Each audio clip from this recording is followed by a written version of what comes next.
Damned! How rude the people were following of the Dutch!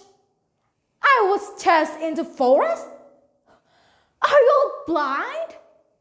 I helped stealing the wealth of the Dutch. I worked so hard to getting sick like this. To help the poor from west to east. And I was called a thief? You bastard! Hey, the Dutch! This is Sarip Tambak Oso, the hero from Tambak Oso. Assalamualaikum. Hi everyone, my name is Ardea. Thank you for having me. Today, I'm here to deliver you a story about Sarip Tambak Oso. Let's start the story with long time ago, during the colonial age in Indonesia. There lived a man by the name Sarip in Tambak Oso village. He lived with his mother and his brother, Mualim. Where is his father? His father had passed away when he was a kid. His father was a master of martial art who possessed with supernatural power. Before his death, Sarip's father gave him a piece of red clay that he called as lemah abang in Javanese language.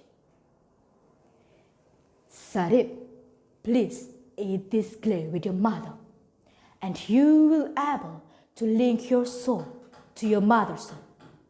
This way, you would never be dead as long as your mother stayed alive, said his father.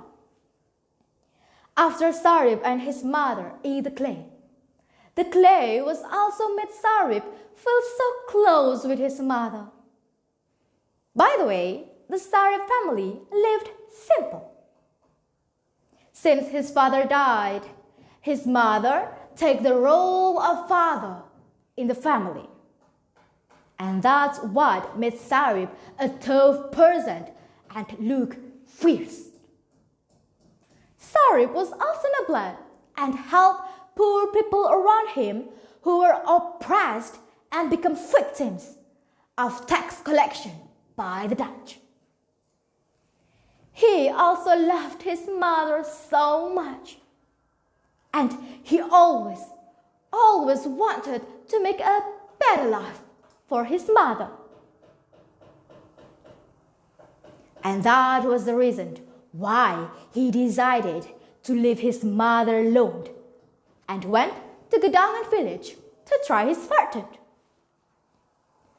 A year after Sarip left the village, his mother decided to allow his uncle, Ridwan, to manage a pond that Sarip's father left for him because she was unable to do it by herself. His uncle was supposed to pay the tax of the pond to the colonial government and also share a view of the profits to Sarip's mother. But he didn't do it. The colonial government sent a chief of the village to collect the tax from Sarip's mother because she didn't pay it until it was over the due date. After the chief arrived at Sarip's house, Sarip's mother told the chief that she didn't have any money to pay the tax. The chief got angry when he heard that, so he threatened and hurt her. She begged for additional time, but the chief said, "I don't want your excuse. I want your money right now." And the chief slapped Sarip's mother on the cheek, and she fell to the ground. Sarip's mother cried and groaned while calling out the name Sarip. "Sarip, Sarip, rene oleh, mbokmu diajar londo le, Sarip." Unexpectedly, Sarip was just returned to his village and he saw the incident. He ran toward the chief and kicked his chest. And the chief fell to the ground and stopped breathing. Sarip helped his mother to stand up, and he brought him to their house. His mother cried and told him everything, including the story about his cunning uncle. Sarip got mad to hear the story, but he realized that he had to go from the village because he was a fugitive at that moment for what he did to the chief of village. When he became a fugitive, he went to his uncle's house to take back his family right. But his uncle still refused to return it. Sarip, you can't take back your pot. Your mother already gave it to me, so it was mine. And that's when his fight and his uncle happened. Until his uncle was pushed and ran away. Suddenly, someone grabbed his hand and pushed him back. That person was Paidi, the guardian from Kulon Kali. Sarip was very surprised that Paidi was working to protect his uncle. It turned out that Paidi was willing to do that because he fell in love with his uncle's daughter, Saropa.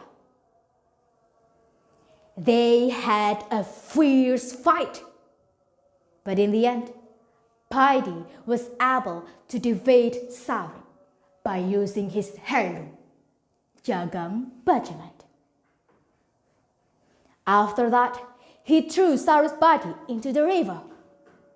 Sarip's body drifted with the flow of the river until he ended up in front of his mother, who was there because she was washing clothes in the river. She jumped into the river and dragged Sarip's body into the riverbank. She cried when he saw the condition of Sarip, and she hit him. She screamed and said, "Sarip, Sarip, tangi ole, dorong wayahe aku mati le, tangi le." Suddenly, Sarip resurrected from his death, and his mother brought him to their house because he still needs a time for his recovery. After a couple of days, Sarip decided to go back to his uncle's house, of course, for a revenge. Sarip returned to look for Paidi, to take revenge and fight with him. This time, Paidi was killed in the hands of Sarip.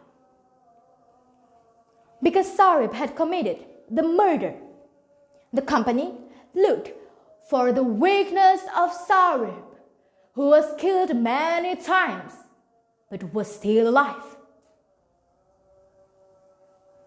Eventually, the Dutch learned about Sarip's weakness from his uncle and his brother,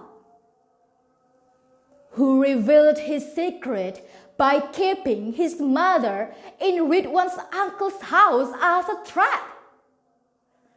The Dutch knew that Sarip's magic was in his mother's cries of eviction, so his mother was arrested and killed by the Dutch first. So Sarip would not live again. When the river bullet penetrated his body, bang! Sarip was killed following his mother, and his body burned in Tambak Oso area. The end. I hope you enjoy my story. Thank you very much for your attention. Wassalamualaikum warahmatullahi wabarakatuh.